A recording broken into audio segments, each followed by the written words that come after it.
তাহলে তোমরা বই বা নেটওয়ার্কের যে ব্যবহার সেখান থেকে শুরু করি। টপোলজিতে তোমাদের কারো কোনো প্রশ্ন আছে? সকলে বিষয়গুলো বুঝতে পেরেছো সঠিকভাবে? জি। আচ্ছা, গুড। তাহলে টপোলজি বিষয়টা যদি বুঝে থাকো, আশা করি এখানে যদি কোনো প্রবলেম না থাকে, তাহলে আমরা এখন নেটওয়ার্কের ব্যবহারে যাই। তাহলে সহজ কথাই, এখন আমরা নেটওয়ার্কের ব্যবহারে না বোঝার মতো কিছু নাই। আমরা যেরকম এখানে বই বলা আছে মানুষ সামাজিক জীব, অর্থাৎ আমরা এখন যদি বলি আমরা এই যে প্যান্ডেমিক সিচুয়েশনে আমাদের যত কাজকর্ম আছে সকল কাজকর্মে এখন আমরা নেটওয়ার্ক ব্যবহার করি। ইভেন এই যে দেখো আমি ক্লাস নিচ্ছি, তোমরা বাসায় বসে সেই ক্লাসটা তোমরা করতেছো অথবা শুনতেছো, এটার মূল যে ব্যাকবোন যেটাকে আমরা বলবো সেই ব্যাকবোনটা হলো নেটওয়ার্ক। যদি আমাদের নেটওয়ার্ক না থাকতো, আমার ল্যাপটপ আছে, মোবাইল আছে, তোমাদের হয়তো ল্যাপটপ আছে, মোবাইল আছে, ডেস্কটপ কম্পিউটার আছে, ট্যাব আছে বা আদার্স কোনো ডিভাইস আছে, কিন্তু নেটওয়ার্ক নাই, তাহলে কাজ হবে না। তাহলে আমরা একদম শুরুতেই যদি বলি গ্লোবাল ভিলেজ অর্থাৎ বিশ্বায়ন বা বিশ্বগ্রামের প্রধান উপাদান হলো নেটওয়ার্ক। যদি আমার নেটওয়ার্ক না থাকে তাহলে আমরা সেখানে কোনো কিছু গ্রো করতে পারবো না। এখন আমার কেউ আছে সিঙ্গাপুর, কেউ আছে অস্ট্রেলিয়া, তার সাথে আমি কোনো ছবি আদান প্রদান করব, আমার ব্যক্তিগত কোনো ডাটা আদান প্রদান করব, কোনো কাজ আমি তাকে সাবমিট করব, কোনো ড্রয়িং সাবমিট করব, তাহলে সেই ক্ষেত্রে আমার নেটওয়ার্ক ছাড়া কাজ হবে না। কেন? কারণ আমরা গ্লোবাল ভিলেজের যদি চিন্তা করি, পুরো পৃথিবীটাকে যদি একটা আমরা গ্রামের মতো চিন্তা করি, তাহলে উই নিড ফার্স্ট হলো কি নেটওয়ার্ক। নেটওয়ার্কটা এখানে হবে ব্যাকবোন, মানে হলো মেরুদণ্ড, মূল বিষয়। তাহলে এখন আমরা সেটাই বলতে পারি।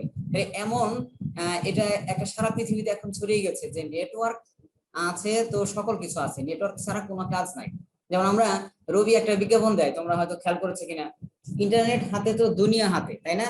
নেট হাতে তো দুনিয়া হাতে। এখন নেট আছে তো সব আছে, নেট নাই কিছুই নাই। যেমন আমরা সকল কাজেই, এই যে দেখো আমরা আমাদের যে প্রাথমিক যে কাজ করছি, আমরা কারোর সাথে আমরা তথ্য আদান প্রদান করতেছি, ইউটিউবে আমরা কোনো কিছু দেখতেছি, মেইল আদান প্রদান করতেছি, সামাজিক যোগাযোগে কোনো আমরা ছবি লেখা, তারপরে আমাদের যে পারিপার্শ্বিক কাজকর্ম, তারপরে ব্যাংকিং বলো, তারপরে বিকাশে টাকা আদান, মোবাইল ব্যাংকিং এ টাকা আদান প্রদান বলো, তারপরে হলো কি এই যে আমরা কথা বলতেছি, শুধু মোবাইলে আমরা কথা বলতেছি, সেটাও কিন্তু নেটওয়ার্কের মাধ্যমে।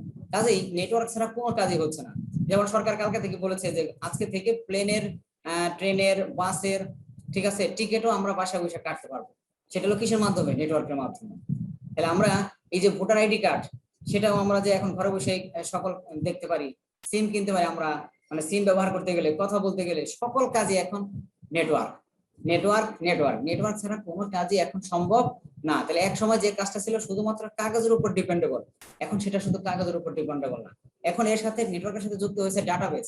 যেমন আমরা বাসের টিকিট, প্লেনের টিকিট যদি টিকিট কাটে রাখি, সাপোজ আমি 15 দিন পরে বা 1 সপ্তাহ পরে বা 5 দিন পরে আমি যাব কোথাও, তাহলে আমি 15 দিন আগে ট্রেনের টিকিট কাটে রাখলাম। এই যে ট্রেনের টিকিট কাটে রাখলাম, এটা হলো কি যে আমি যেদিন যাব, বাসে আমি যাব, প্লেনে আমি যাব 15 দিন পরে, 20 দিন পরে, এই 20 দিনের পর্যন্ত আমার জন্য যে ওই ট্রেনের, বিমানের, ট্রেনের, বাসের টিকিটটা সংরক্ষণ রাখবে, এটাকে বলা হয় রিজার্ভেশন সিস্টেম। তাই কে কাটে রাখছে, কখন কাটে রাখছে, এটা যদি তার কাছে সংরক্ষণ না থাকে, সে কিভাবে বুঝবো? যেমন ফেসবুকে এত এত কোটি কোটি মিলিয়ন বিলিয়ন লোকের ডাটা একত্রে আছে, সেটা নিশ্চয়ই একটা জায়গায় সংরক্ষণ আছে, যেটাকে আমরা বলি ডাটাবেস, তাই না?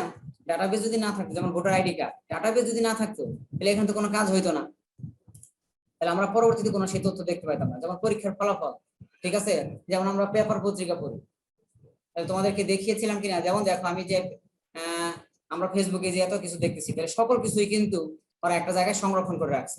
এই যে আমি পেপার পড়তেছি, ঠিক আছে, দেখো এই পেপারে আমি যদি চাই আজকে না, ঠিক আমরা হলো কি কাগজে যেরকম আছে সেরকম পড়বো, এখান থেকে আমরা 5 বছর আগের পেপার পড়বো বা আমার যেদিন দরকার সেদিনের পেপার পড়বো। তাহলে দেখো এখানে প্রত্যেকেরই নিচে দিকে গেলে পুরনো সংখ্যা নামে একটা অপশন আছে, তোমরা হয়তো দেখেছো কিনা যারা অনলাইনে পেপার পড়েছো, ঠিক আছে, পুরানো সংখ্যা নামে একটা কলাম আছে, সেখান থেকে আমরা সার্চ দিয়ে সহজে বের করতে পারি। যদিও এখানে হয়তো এটা দেখাবে না, কারণ হলো এটা অনলাইন ভার্সন, তো তাহলে সেক্ষেত্রে আমাকে পিডিএফ ভার্সনে যাইতে হবে। মানে আমরা কাগজে যেটা দেখি, যেমন ধরো আমরা কালের কণ্ঠ, প্রথম হলো আমরা আবার কাগজে যেভাবে প্রিন্ট হয় সেটা যদি দেখতে চাই, তাহলে আমাদের আবার সাবস্ক্রিপশন ফি, মানে ওইটা ওদের বিনামূল্যে সেটা দেখা যায় না। কিন্তু অন্যান্য কোম্পানির, মানে হলো প্রথম আলো বলো ছাড়া, কালের কণ্ঠ আমরা, তারপর হলো কি বাংলাদেশ প্রতিদিন, এগুলা দেখো, দেখো যে পরীক্ষার সম্ভাব্য সময় নভেম্বরের দ্বিতীয় সপ্তাহে এসএসসি এবং ডিসেম্বরের প্রথম সপ্তাহে এসএসসি, ঠিক আছে, তাহলে আমরা এইটা পেপারটার যদি ই পেপার দেখতে চাই, ঠিক কাগজে যেভাবে প্রিন্ট হয়েছে, তাহলে আমরা ই পেপার, এটা আমার লগ ইন করা আছে, রেজিস্ট্রেশন করা আছে, তাহলে প্রথম আলো রেজিস্ট্রেশন করা আছে, কিন্তু ওরা টাকা ছাড়া দেখতে দেয় না। ফি যদি 1 মাস না দেই, 230 টাকা নেয় 1 মাসের জন্য, না এখন মনে হয় একটু কমিয়েছে, 150 টাকা, 150 টাকা প্রত্যেক মাসে ওদের পে করতে হবে, তাহলে সে না ওরা দেখতে দিবে, ওদের দিবে না। আর কালের কণ্ঠ ওটা ফ্রি, যেমন এই যে দেখো আজকে এই পেপারটা প্রিন্ট হয়েছে, এই যে নিচের দিকে আমরা যদি যাই অথবা ডান দিকে এই যে লেখা আছে পুরনো সংখ্যা, পুরনো সংখ্যা, এখানে আমরা আমার কত তারিখের ব্যাপার দরকার, সম্ভবত 13 সাল থেকে সারা বাংলাদেশে অনলাইন হয়েছে, দেখো তাই 13 সাল থেকে এখন পর্যন্ত আমি 13 সাল দিয়ে যে তারিখের ব্যাপার আমি দেখতে চাই, সাপোজ 13 সালের জানুয়ারির 1 তারিখের ব্যাপার দেখতে চাই, অথবা হলো ফেব্রুয়ারির কোন একটা পেপার দেখতে চাই, তাহলে সেই পেপারটা আমরা তারিখটা এখানে সিলেক্ট করে দিব, তাহলে আমার সেই পেপারটা বের হয়ে যাবে। ঠিক আছে, 15 সাল, 17 সাল, আমার যে সালের যে তারিখ দরকার সেখান থেকে আমরা এটা কি করে দেবো, সিলেক্ট করে দেবো, তাহলে এখানে আমাদের সেই পেপারটা কি হবে, লোড হবে, একটু সময় নেবে। ঠিক আছে, তাহলে আমরা পুরনো সংখ্যা এখান থেকে বের করতে পারি, এটা সম্ভব শুধুমাত্র ডাটাবেজের কারণে, ডাটাবেজ যদি না থাকতো তাহলে আমরা এগুলা সংরক্ষণ করতে পারতাম না। তাহলে দেখো আমরা ফিঙ্গারপ্রিন্ট, এটা নাম শুনেছি, বায়োমেট্রিক্স, অর্থাৎ মানুষের আঙ্গুলের ছাপ দিয়ে এখন সকল কিছু কি করা হয়, অদ্বিতীয় ভাবে চিহ্নিত করা হয়। আমরা যারা ভোটার আইডি কার্ড, যাদের 18 বছর হয়েছে, তোমাদের হয়তো এখন হয়তো ভোটার আইডি কার্ড হয় নাই, যারা আমরা ভোটার আইডি কার্ড করি তাদের আঙ্গুলের প্রত্যেকের ছাপ নেওয়া হয়, যারা আমরা পাসপোর্ট করি তাদের প্রত্যেকেরই কি করা হয়, আঙ্গুলের ছাপ নেওয়া হয়। ঠিক আছে, যারা আমরা ড্রাইভিং লাইসেন্স করি তাদের প্রত্যেকের আঙ্গুলের ছাপ নেওয়া হয়, বিমানে যারা আমরা যাই তাদের আঙ্গুলের ছাপ নেওয়া হয়। তাহলে এক্ষেত্রে হলো কি, তাদের পরিচয় সম্পর্কে নিশ্চিত করা যায় এবং জানা যায় যে এটা কার, যেমন যে পাসপোর্ট। এখন কিছু কিছু অফিস বা কিছু কিছু শিক্ষা প্রতিষ্ঠান আছে যারা কি করছে, যে বায়োমেট্রিক্স বসিয়ে ফেলেছে, গেটের মধ্যে বায়োমেট্রিক্স বসিয়েছে। যারা কেউ উপজেলায় গিয়েছে, উপজেলায় এসিডেন্টের অফিস এবং হলো ইউনো অফিস, তারা হলো হাজিরা নেয় কিসের মাধ্যমে, এই ফিঙ্গারপ্রিন্টের মাধ্যমে। অফিসে ঢুকে কখন ঢুকলো, জাস্ট ফিঙ্গারটা দিয়ে দিল, তাহলে সে কখন ঢুকেছে, কত সেকেন্ডে, কত তারিখে, আবার কখন আউট হলো তখন একটা ফিঙ্গার দিয়ে আসে, আউট আউট পাস দিয়া, তাহলে কখন বেরিয়েছে সেটা সকল কিছু বের হওয়া যায়। আর বড় বড় কর্পোরেট কোম্পানি গুলা, তুমি কখন ঢুকেছো দরজার মধ্যেই তারা সেন্সর লাগিয়ে রেখেছে, দরজা তুমি খোলা মাত্রই, ঠিক আছে, সেটা তোমার কি হয়ে যাবে, ডাটাবেজে অ্যাক্সেস হবে, তুমি কতবার বাইরে গিয়েছো, কত সেকেন্ড পরে ঢুকেছো, কত মিনিট পরে ঢুকেছো, এবং ফাইনালি তুমি কতক্ষণ পরে আউট হয়েছো। যেমন আমরা ক্রাইম পেট্রোল, ডিসকভারিতে যদি দেখি, তাহলে ওরা এরকম বিস্তারিত দেখায়। তাহলে এরকম করে আমরা এই সকল কাজগুলো এখানে কি করতে পারি, দেখতে পারি। তাহলে এগুলো সবগুলো নেটওয়ার্কের ব্যবহার। আর এখন আমরা বড় কোনো ডাটা তথ্য যদি আমরা কারোর সাথে শেয়ার করতে চাই, যেমন আমরা ইমেলে বলেছিলাম অল্প সংখ্যক ডাটা, সর্বোচ্চ 25 মেগাবাইট ডাটা আমরা এক জায়গা থেকে আরেক জায়গায় বা কারো কাছে আমরা শেয়ার করতে পারি। কিন্তু মানুষ এখন প্রয়োজন অনুভব করে যে 25 মেগাবাইটে তাদের হয় না, আরো আরো বেশি শেয়ার করতে চায়, আরো বেশি আদান প্রদান করতে চায়। তাহলে সেক্ষেত্রে আমরা এখন বলতে পারি যে ড্রপবক্স, গুগলের একটা সার্ভিস, এখানে হিউজ পরিমাণ তথ্য আমরা রেখে আপলোড করে সেখান থেকে আমরা কাউকে ওই ঠিকানাটা দিলে সে সেখান থেকে কি করবে, লগ ইন করে সেটা ডাটাটা শেয়ার করে নিতে পারবে। একটা লোকাল হোস্টের মতো কাজ করে। তোমরা হয়তো বুঝবা না লোকাল হোস্ট কি, দেখো সেটা এখানকার বিষয় না। তাহলে আমরা যেরকম আমাদের হার্ড ডিস্কে, মেমোরিতে যেরকম আমরা রেখে দেই, কারো শেয়ারের মাধ্যমে দিয়ে দিই, এটা এরকম যে আমার একটা হলো কি আছে, এরকম একটা মেমোরি আছে, যেটাকে আমরা পোর্টেবল হার্ড ডিস্কের মতো বলতে পারি, যারা আমরা তথ্য প্রযুক্তির আরেকটু ভালো বুঝি। পোর্টেবল হার্ড ডিস্ক মানে হলো হার্ড ডিস্ক একটা বড় মেমোরি, সেটা আমরা ইচ্ছা মতো কম্পিউটারের সাথে সংযুক্ত করতে পারি, ডাটা রেখে আবার সেটা কিন্তু সরাই নিতে পারি।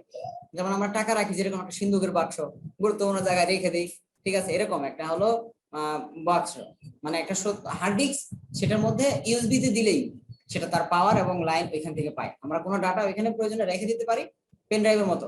পেন ড্রাইভের বড় ভাই, পেন ড্রাইভ যদি ছোট ভাই হয়, পোর্টেবল হার্ড ডিস্ক হলো বড় ভাই। তাহলে এরকম যে ওটা ছোট কাজ করে আর ওটা হলো বড় কাজ করে, তাহলে এরকম করে আমরা রাখতে পারি, এবং সেটা কারোর ঠিকানাটা দিয়ে দিলে সেখান থেকে সে কি করতে পারবে, সাইন ইন করে তার ডাটাটা নিয়ে নিতে পারবে শেয়ার করে। তাহলে এরকম আরো আমরা দেখি আরেকটা প্রযুক্তি এখন খুব বেশি ব্যবহার হচ্ছে, সেটাকে আমরা বলি ক্লাউড কম্পিউটিং। তোমরা যারা নাম শুনেছ, যে তথ্য প্রযুক্তিতে আমি এই যে আমার স্ক্রিনটা, মানে আমার কম্পিউটারে আমি কাজ করতেছি, এটা তুমি তোমার বাসায় বসে, তোমার কম্পিউটার হোক, মোবাইল হোক, ল্যাপটপ হোক, ডেস্কটপ হোক, বা তোমার যে কোনো ডিভাইস হোক, সেটাতে অ্যাক্সেস করে তুমি এটা দেখতে পারতেছো। তুমি তোমার বাসায় বসে, তোমার ডিভাইসে বসে আমার কম্পিউটার দেখতে পারতেছো, পরিচালনা করতে পারতেছো। এই প্রযুক্তিটাকে বলা হয় ক্লাউড কম্পিউটিং। আমার কথা কি বুঝতে পারছো তোমরা? ক্লাউড কম্পিউটিং কি? তাহলে তথ্য প্রযুক্তির ক্ষেত্রে ক্লাউড কম্পিউটিং হবে যে আমরা তথ্য প্রযুক্তির মাধ্যমে আমরা তথ্য প্রযুক্তির যে সকল ডিভাইস বা যন্ত্র আছে সেগুলো আমরা ভাগাভাগি করে ব্যবহার করতে পারি। এই ভাগাভাগি করে ব্যবহার করা প্রযুক্তি হলো ক্লাউড কম্পিউটিং। তাহলে তথ্য প্রযুক্তি নানা ধরনের সেবা আমাদেরকে দিয়ে থাকে। এই সেবার মধ্যে বিভিন্ন ধরনের সেবা আমরা সকল কাজ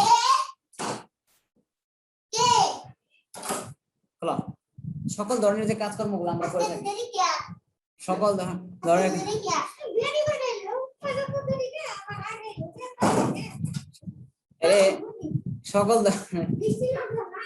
সকল ধরনের কাজের মধ্যে এখন আমরা কি করি, এই নেটওয়ার্ক বিষয়টা আমরা শেয়ার করি। যেমন দেখো, এই যে আমরা একটু আগে পেপার দেখতেছিলাম, এই যে পেপারটা আমি দেখতেছি, তাহলে এটার জন্য এক কোম্পানি পেপার তৈরি করেছে, আর তারা কি করছে সেটা তাদের কাছে রেখে দিয়েছে। এটা কিন্তু আমার কম্পিউটার নাই, এটা কিন্তু অন্য আরেকজনের জায়গায় আছে। যেমন আমি ফেসবুক ব্যবহার করতেছিলাম, তাহলে ফেসবুকের যে তথ্যগুলা সেগুলো কিন্তু আমার কম্পিউটার নাই, সেটা হলো কোথায় আছে, দূরবর্তী। তারা যে কম্পিউটারে মানে তারা যে জায়গাটায় রেখেছে সেটাকে আমরা টেকনিক্যাল ভাষায় বলি সার্ভার। তোমরা তো নাম শুনেছো, আমরা এই অধ্যায়ে পড়েছি সার্ভার, বৃহৎ কম্পিউটার যেখানে সকল কাজ প্রক্রিয়া বা সংরক্ষণ করা হয়। তাহলে সার্ভার, তাদের সার্ভারের সাথে আমার অ্যাক্সেস দিছে বলেই আমি কিন্তু সেখান থেকে যাইতে পারতেছি এবং সেখান থেকে আমি তথ্যগুলো আমার কম্পিউটারে দেখতে পারতেছি। ঠিক তাই এই যে অন্যের কম্পিউটার বা তাদের কম্পিউটারে এই ডাটাটা রেখেছে এবং আমার কম্পিউটারে বসে আমি যে ডাটাটা দেখতে পাচ্ছি, এই দেখার এবং মানে কি এই কাজটা করার প্রযুক্তির নামই হলো ক্লাউড কম্পিউটিং। তাহলে সহজ কথায় আমরা এই কথাই বলতে পারি যে তথ্য প্রযুক্তির কারণে নেটওয়ার্কের মাধ্যমে আমরা অন্য কারো হলো কি ডাটা বা তথ্য প্রযুক্তির যে সকল রিসোর্স আছে, সোজা কথা এখন আমরা বলতে পারি রিসোর্স। রিসোর্স মানে হলো কি, সেটা একটা মোবাইল হোক, একটা ডেস্কটপ হোক, একটা ল্যাপটপ হোক, অথবা কোনো সফটওয়্যার হোক, অথবা কোনো একটা ডাটা হোক, মানে যাই দেখি না কেন সেটা একটা রিসোর্স। যেমন আমরা পড়াশোনা করতেছি, তাহলে বই একটা রিসোর্স, কাগজ এটা একটা রিসোর্স, কলম এটা একটা রিসোর্স, ল্যাপটপ এটা একটা রিসোর্স, স্মার্টফোন এটা একটা রিসোর্স, হেডফোন এটা একটা রিসোর্স। মানে সোজা কথায় তথ্য প্রযুক্তির যে সম্পদ আছে সেগুলা যে আমরা কি করতে পারি, নেটওয়ার্কের মাধ্যমে ব্যবহার করতে পারি, সেই ধারণাটাই হলো ক্লাউড কম্পিউটিং। তাহলে দিন দিন এটা একটা ব্যবসায়িক প্রক্রিয়ায় পরিণত হয়েছে। কেন? কারণ এখানে ক্লাউড কম্পিউটিংটা দিন দিন খুব বেশি মানুষের কাছে জনপ্রিয় হচ্ছে। কেন? যেমন আমরা বাস্তব উদাহরণ যদি দিই, ঘাটাল শহরে আমার ধরো নিজের কোনো জায়গাও নাই, বাড়িও নাই, তারপর হলো কি নিজের কোনো কি আমার এরকম অবকাঠামোগত কোনো কিছু আমার নাই, কিন্তু আমার হলো কি যে আমার ঘাটালে থাকতে হবে, কি করতে হবে, এখান থেকে আমাকে আমার পড়াশোনা, শিক্ষা বা আমার যে ব্যবসা অথবা আমার যে জব সেটা আমাকে করতে হবে। তাহলে কি করতে হবে, অন্য কেউ কি করছে, তার জায়গা আছে, বাসা আছে, বা হলো ঘর বাড়ি আছে, সকল কিছু অবকাঠামো তৈরি করা আছে, আমি শুধু সেখানে কি করব, থাকবো। তাহলে সেটা কি কিসের মাধ্যমে, ভাড়ার বিনিময়ে। তাহলে ঠিক এরকমই যে আমি হলো কিভাবে, যতদিন আমি তার বাসাটা ব্যবহার করব, তার জায়গাটা ব্যবহার করব, ততদিন আমি তাকে সেই মালিককে তার জন্য কি করব, বিল মানে টাকা পরিশোধ করব, পে করব। এবং হলো কি যত সময়ের জন্য ব্যবহার করব তত সময়ের মধ্যে সময়টুকুর জন্য আমি পে করব। যেমন সামনের মাসে আমি থাকবো না, তাহলে সামনের মাসে আমি এই বাসায় পে করব না। ঠিক তথ্য প্রযুক্তি তাই, আমি যতটুকু সময়, যত মানে টুকু ডাটা এবং যতটুকু পরিমাণ ব্যবহার করব, ততটুকুর উপরে আমি ওই যাদের কাছ থেকে এটা ব্যবহার করব তাদেরকে আমি কি করব, ভাড়া বা বিল পরিশোধ করব। তাহলে এই কথাটা আমাকে মনে রাখতে হবে। তাহলে আমরা এই ভাড়া বা বিল পরিশোধের মাধ্যমে আমরা এই কাজটা করতে পারি। তাহলে এই যে এই কাজটা করতে পারি, এটাই হলো একটা ব্যবসায়িক প্রক্রিয়া। অর্থাৎ যাদের মানে এটা তৈরি করার মতো এবিলিটি আছে তারা এটা তৈরি করে রাখবে, এবং যারা তৈরি করার মতো এবিলিটি নাই তারা কি করবে, ভাড়ার বিনিময়ে তারা এই কাজটা কি করবে, সম্পন্ন করবে। তাহলে দেখো, আমরা বলতেছিলাম যে আমার ঘাটাল শহরের জায়গাও নাই, বাড়িও নাই, কোনো কিছুই নাই, তাহলে আমি কি মুহূর্তেই বা সহজেই অন্য কারো যে বাসা করে রাখছে, জায়গা কিনা রাখছে, সেখানে আমি ভাড়ার বিনিময়ে সেটা কি করতে পারছি, ব্যবহার করতে পারছি। এই যে সেটা সেটা হলো তিনটা। তাহলে আমি যতটুকু সময় ব্যবহার করব ততটুকুর বিল দিব, আর যতটুকু পরিমাণ ব্যবহার করব, ধর আমি একটা বাসায় এক ফ্লোরে 3টা ইউনিট আছে বা 4টা ইউনিট আছে, আমি 1 ইউনিট থাকি, তাই আমি ভাড়া কি ওই পুরো ফ্লোরে 4টা ইউনিটের ভাড়াই দিব না। তাহলে আমি একটা ফ্লোরের একটা ইউনিটে থাকি, তাহলে 1 ইউনিটের ভাড়া দিব। তাহলে এই সিস্টেমটা আমি 2 মাস আছি, তাহলে 2 মাসে ভাড়া দিব। ঠিক আছে, এখন আমার হলো সিস্টেমটা হলো যতদিন থেকে আমি থাকবো, যতটুকু পরিমাণ ব্যবহার করব, ঠিক আছে, ততটুকুই বিল পরিশোধ করব, এবং যত টাকা আমরা ঠিক করে নেব সেটার উপর ডিপেন্ড করবে। ঠিক এখানেও আমরা যখন কোনো ডাটা ওয়েবে রাখি, যেমন ধরো আমাদের যে প্রতিষ্ঠানের ওয়েবসাইট, জিসিপিএসসি gcphc.edu। তাহলে আমাদের যে এই যে প্রতিষ্ঠানের একটা ওয়েবসাইট, এই ওয়েবসাইটটা আমরা ওয়েবে আমাদের নিজেদের তো কোনো জায়গা নাই, বা আমাদের নিজেদের কোনো এখানে কোনো কি রাখার কোনো জায়গাও নাই। তাহলে আমরা যে এই ডাটাটা অনলাইনে অর্থাৎ ওয়েব সার্ভার রেখেছি, এটার জন্য যাদের সার্ভারে আমি ডাটাটা রেখেছি তাদেরকে আমাকে পার মান্থ না, এখানে হলো পার বছর, মানে বাৎসরিক হিসাবে আমাকে কি করতে হয়, পে করতে হয়। ঠিক প্রথম আলো তার নিজস্ব যদি সার্ভার থাকে ঠিক আছে, আলহামদুলিল্লাহ। তার যদি নিজস্ব যদি সার্ভার না থাকে তাহলে সে কি করে, অন্য কারো সার্ভার যারা অনলাইনে তৈরি করে রেখেছে তাদেরটা ভাড়ার বিনিময়ে কি করে, ব্যবহার করে। তাহলে আমাদেরও ঠিক তাই, আমরা এখানে আমাদের এই যে জায়গাটা আমরা নিয়েছি, ঠিক আছে, এই যে বিষয়টা আমরা নিয়েছি, এটা আমরা ভাড়ার বিনিময়ে আমরা এটা কি করি, ব্যবহার করি। তাহলে আমাদের প্রত্যেক বছর নির্দিষ্ট পরিমাণ টাকা আমাদের এটার জন্য কি করতে হয়, পে করতে হয়। তাহলে এটা আমাদেরকে মনে রাখতে হবে যে অনলাইনে এই সকল কাজগুলো করার নামই হলো কি, যে ক্লাউড কম্পিউটিং। ঠিক আছে, তাহলে যেমন আমরা এই যে ভাইবার বা জুম বা হলো কি গুগল মিট, গুগল টিম, এটা তো আমরা ব্যবহার করি, স্কাইপ, এটা হলো কি আমরা ভাড়ার জন্য আমরা ব্যবহার করি। তাহলে একটু তোমরা বইটা খোলায়, এখানে কারো কোনো প্রশ্ন আছে কিনা দেখো, একটা ফোন আসছে।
আচ্ছা, তাহলে তোমরা কি আমার কথা শুনতে পাচ্ছ, সামি এবং যারা যারা আছো? জি স্যার। আচ্ছা স্যার। তাহলে আমরা কি কিছুটা কি বুঝতে পারছি যে নেটওয়ার্কের ব্যবহার এখন আমাদের কেমন হচ্ছে, বা আমরা কতগুলো কাজের পার্সপেক্টিভে আমরা নেটওয়ার্ক ব্যবহার করছি। তাহলে এখন আমরা যদি সহজ কথায় বলি যে হেন কোনো কাজ নাই যে কাজে আমরা এখন কি নেটওয়ার্ক ব্যবহার না করি। ঠিক আছে, আমরা এখন যে কাজই করি না কেন প্রত্যেকটা কাজে এখন আমরা নেটওয়ার্ক ব্যবহার করি। স্কুল কলেজে ভর্তি বলো, স্কুল কলেজে পেমেন্ট দেওয়া বলো, তারপর হলো কি শিক্ষা বলো, ঠিক আছে, যোগাযোগ বলো, বিনোদন বলো, সামাজিক যোগাযোগ বলো, ব্যাংকিং বলো, সকল ক্ষেত্রে এখন আমরা হলো কি নেটওয়ার্ক ব্যবহার করি। তাহলে সেই কথাই বলা হয়েছে, আমি কোন একটা তথ্য খুঁজবো তাহলে সেটাও জন্য আমরা দেখো যে সার্চ ইঞ্জিন ব্যবহার করি, গুগল। আর বাংলাদেশের কথা বলা হয়েছে যে পিপিলিকা। আমার কথা সহজে কি তোমরা বুঝতে পারছো কিনা? আমি একটা কোনো ছবি দেখতে চাই তাহলে সেটাও এখন ইউটিউবে দেখি, কোনো ভিডিও দেখতে চাই সেটাও ইউটিউবে, কোনো মেল পাঠাতে চাই, ঠিক আছে, কাউকে মেসেজ দিতে চাই তাহলে মেসেঞ্জার।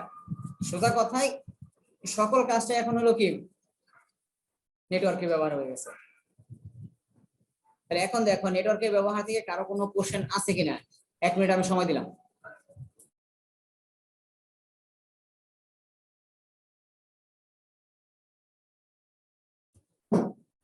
হ্যাঁ, 1 মিনিটের মধ্যে সকলে দেখো যে নেটওয়ার্ক সম্পর্কে আরো কারো কোনো কিছু জানার আছে কিনা সহজে।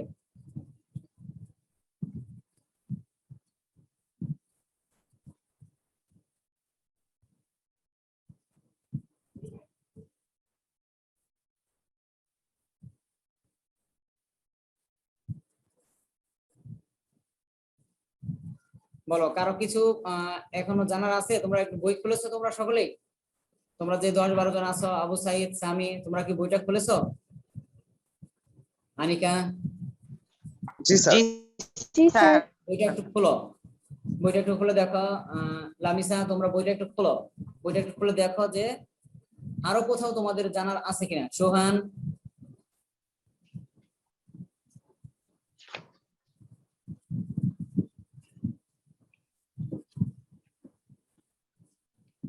সোহান আমার কথা শুনতে পাচ্ছ? সোহান? জি স্যার।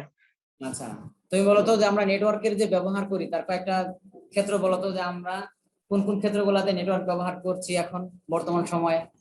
যেটা দিলে ভালো লাগবে আল্লাহ সেটাই। আল্লাহ তো দুনিয়াতে খারাপ দিছে, আমি কি বলবো? খারাপ ভালো ভালো মিলে কি স্নিগ্ধা কি বলতেছে? দেখি বলো। সোহান বলো তো। নেটওয়ার্ক ব্যবহার যেগুলো হুম হুম। স্যার, মোবাইল ফোন,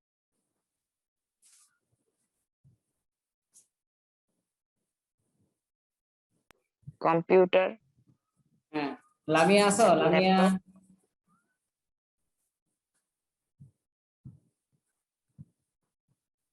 লামিসা জি স্যার। বলো তো নেটওয়ার্কের কয়েকটা ব্যবহার বলো। এখন আমরা যে নেটওয়ার্ক ব্যবহার করি তার কয়েকটা ক্ষেত্র আলোচনা করো। মানে স্যার যে যে কাজে ব্যবহার করি সেগুলা। রাইট। স্যার যেমন যোগাযোগ করা, কারোর সাথে যোগাযোগ করার জন্য ব্যবহার করি। তারপরে যাতায়াতের জন্য ইন্টারনেট ব্যবহার করে এখন টিকিট কাটতে পারি। আর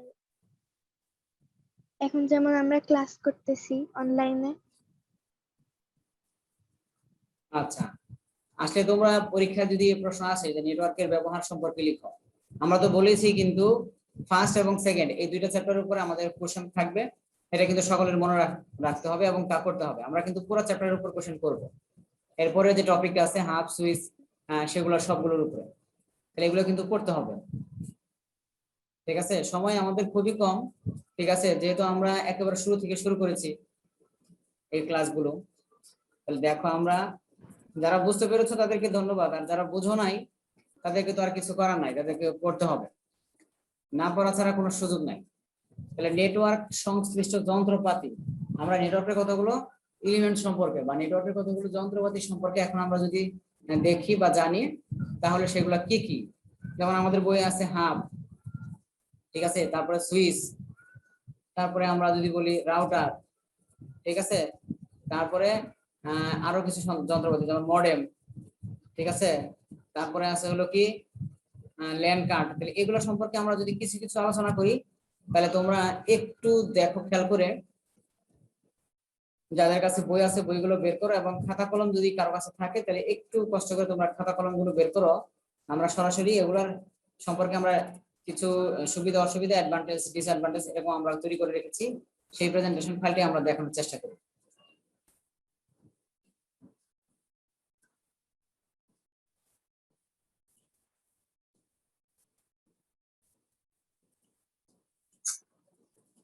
তাহলে নেটওয়ার্কিং ডিভাইস, খাতা কলম তোমরা যদি বের করে রাখো, তাহলে আমাদের প্রয়োজনীয় কতগুলো নেটওয়ার্ক ডিভাইস সেগুলো সম্পর্কে আমরা আলোচনা করব, তোমরা লিখে রাখতে পারো। তাহলে প্রথমে আছে এনআইসি বা নেটওয়ার্ক ইন্টারফেস কার্ড। আমরা কম্পিউটার গুলো যদি নেটওয়ার্কের সাথে সম্পর্কযুক্ত করতে চাই বা নেটওয়ার্কের সাথে কানেক্টেড করতে চাই, তাহলে একেবারে মোস্ট ইম্পর্টেন্ট যে ডিভাইসটা দরকার পড়ে সেটা হলো নেটওয়ার্ক ইন্টারফেস কার্ড। ঠিক আছে, একটা ডিভাইস আরেকটা ডিভাইসের সাথে যখন আমরা কমিউনিকেশন করাবো, তখন অবশ্যই একটা কম্পিউটারের মধ্যে এনআইসি মানে নেটওয়ার্ক ইন্টারফেস কার্ডটা এটা থাকতেই হবে। তা না হলে তাদের মধ্যে যোগাযোগ রক্ষা করা সম্ভব হবে না। এটা আমাদেরকে মনে রাখতে হবে। তাহলে এই নেটওয়ার্ক ইন্টারফেস কার্ডটা কি এবং কেমন সেটা দেখো, আমরা চিত্রের মাধ্যমে দেখানোর চেষ্টা করতেছি। তাহলে নেটওয়ার্ক ইন্টারফেস কার্ডটা হলো এই যে এরকম যে কাজটা থাকে, অর্থাৎ এই পাশে যে আমরা দেখেছি যাদের বাসায় ব্রডব্যান্ড ওয়াইফাই লাইন আছে, তাহলে সেক্ষেত্রে তারা ক্যাট 6 কেবল দেয়া, মাথায় একটা হলো কি জ্যাক লাগাই আমরা যেটা ব্যবহার করি সেটা হলো টুইস্টেড পেয়ার কেবল। সেই টুইস্টেড পেয়ার কেবলের মাথার জ্যাকটা এখানে আমরা সংযুক্ত করতে পারি।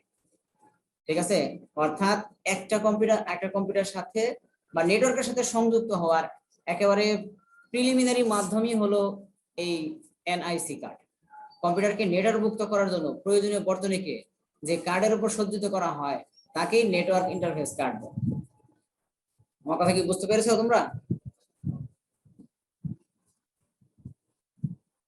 বলো, তোমরা কি লিখতেছো? সামি, স্নিগ্ধা, লামিসা,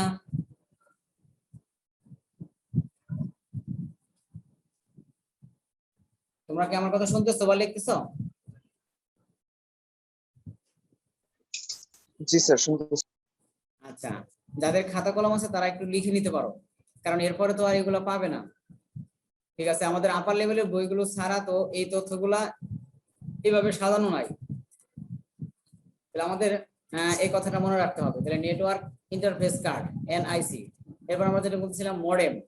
তাহলে মডুলেশন শব্দের মো এবং ডিমডুলেশন শব্দের ডেম নিয়ে গঠিত হয়েছে কি মডেম। তাহলে নেটওয়ার্কিং এর তথ্যাবলী আদান প্রদানের ক্ষেত্রে মডেম গুরুত্বপূর্ণ ভূমিকা পালন করে। তোমরা কি লিখতেছো অথবা স্ক্রিনশট নিতেছো? সামিম? জি স্যার। আচ্ছা, জি স্যার। যারা লিখতেছো তারা আমাকে বলবে, আর যারা স্ক্রিনশট নিতেছো তারা আমাকে বলবে কারা কারা লিখতেছো। জি স্যার। আচ্ছা, লেখা হয়ে গেলে আমাকে স্যার আমি স্ক্রিনশট নিতেছি। আচ্ছা, আর লিখতেছো কে কে?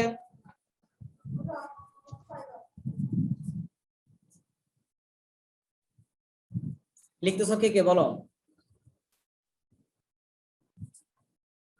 কেউ লিখতেছো না? আচ্ছা, তাহলে দেখো আমরা মডেমকে দুইটা ক্লাসে ক্লাসিফাই করতে পারি, একটা হলো ইন্টারনাল মডেম আর একটা হলো কি এক্সটার্নাল মডেম।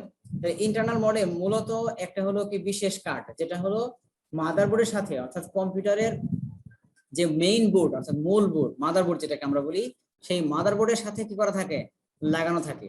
এটাকে আমরা বলি ইন্টারনাল কার্ড, মানে ইন্টারনাল মডেম। অর্থাৎ যে কোনো মোবাইলের মধ্যে একটা বিল্ড ইন মডেম আছে, সেটা তার কিসের মাদারবোর্ডের সাথেই সংযুক্ত করে দেওয়া আছে।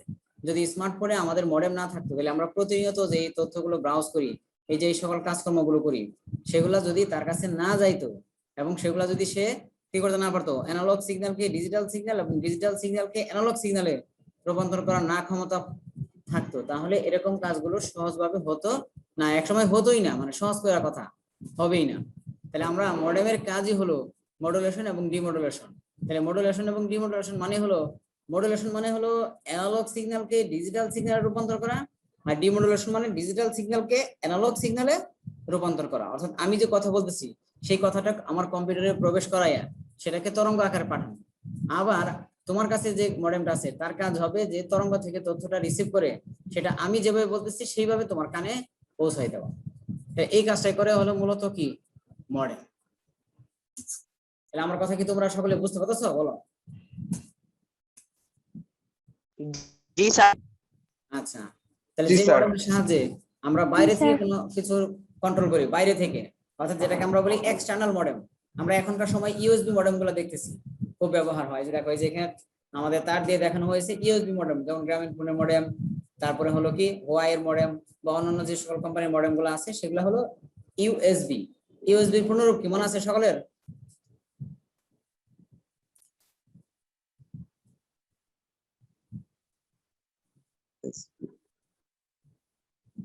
কে বলো তো ইউএসবির পূর্ণরূপ কি?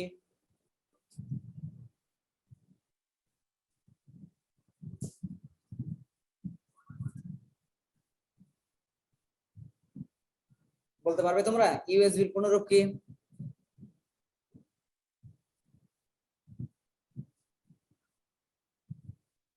সামি ইউএসবি পূর্ণরূপ বলতে পারবে না?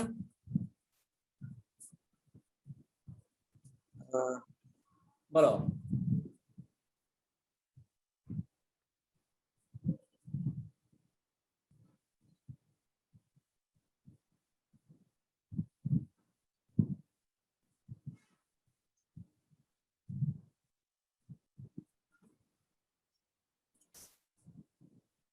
বলতে পারবে না?